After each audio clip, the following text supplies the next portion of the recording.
What does this rivalry mean to you as somebody who's from that state and plays here? Yeah, I mean, it honestly doesn't mean as much as you think. I didn't grow up a fan of Hawkeyes. Dad grew up in. My dad was a Notre Dame fan, so I grew up liking them. Sisters went to Iowa State, so it doesn't mean that much coming from there. Obviously it's a big game because we're playing in it. Just like every game. So just treat it the same way. Nothing special. It's just another ball game. Did last year's game though ratchet up some of the feelings around this, the way that things happened before the game, and then how they transpired during it? Oh, could you repeat that? Yeah, did the intensity of this rivalry ratchet up last year based on the way that game ended and what happened before it? Yeah, I mean, are you talking about the handshake thing? Yeah, I mean, I don't know. I wasn't out there for that. Honestly, I didn't even know what went on until, somebody had, texted me after the game with that. So, I mean, I don't know. I mean, respect to their program. You got a lot of respect for them. Respect for what they've built there over the past, 20 years. But, I mean, just like any rivalry game, I mean, the intensity is already high. What stood out about TJ, even Saturday, maybe when it's not going quite as you want it to go, but how he controlled the huddle throughout the game and everything. Yeah, he remained calm. He didn't freak out. He didn't start freaking out.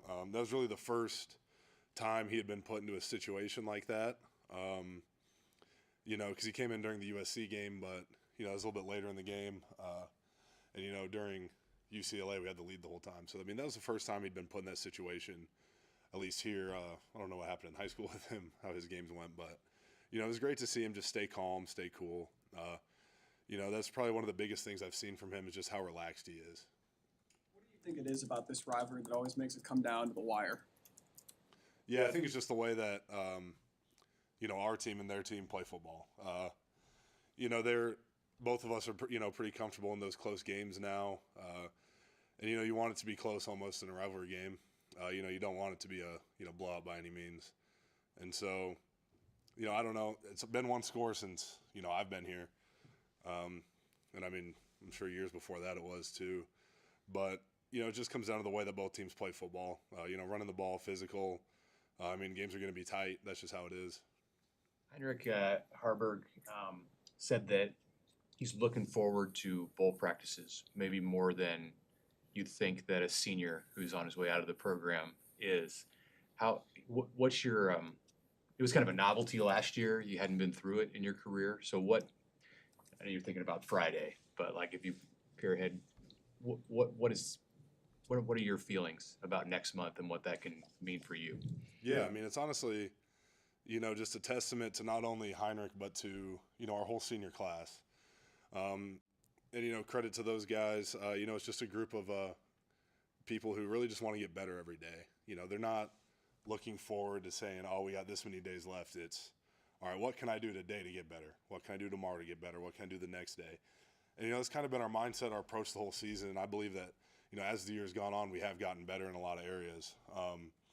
And so it's really just the mindset that we've had and that we've been trying to, instill in the younger guys. Like, hey, don't look towards the finish line. Like, sprint through it. In today's world of college football, you see plenty of players who opt out of bowl games. What are your feelings? Not about that, but just about what next month can do for you, can mean for you. Yeah, I mean, it's just more opportunities to improve.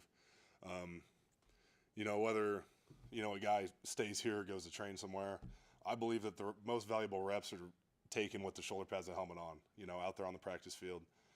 There's not many, drills that you can do in the off season to really simulate that because it's a whole different ball game once the pads come on. And so, these are, because how many bowl practices? We have 15 bowl practices, right? It's 15 more opportunities to get better. That's the way that I see it. With it being senior day on Friday, as you reflect on your career here, what are kind of some of your favorite memories? Yeah, I mean, I'd say the best memories, it's not all the wins. It's, the bonds that you've built here, the brotherhoods that have come with it. And, looking back, like some of the favorite people I've ever met in my life I've met in that locker room. And so it's much less the things that happen than the bonds that we've built in that locker room. One of those that you built is with Teddy. Mm-hmm. just knowing, you know, everything that he's been through, what has he meant to you as a teammate? Yeah, I mean, Teddy's, one of the best teammates I've ever had, if not the best. I mean, if there's Purple Hearts for football, I mean, he should get one, with all he's been through.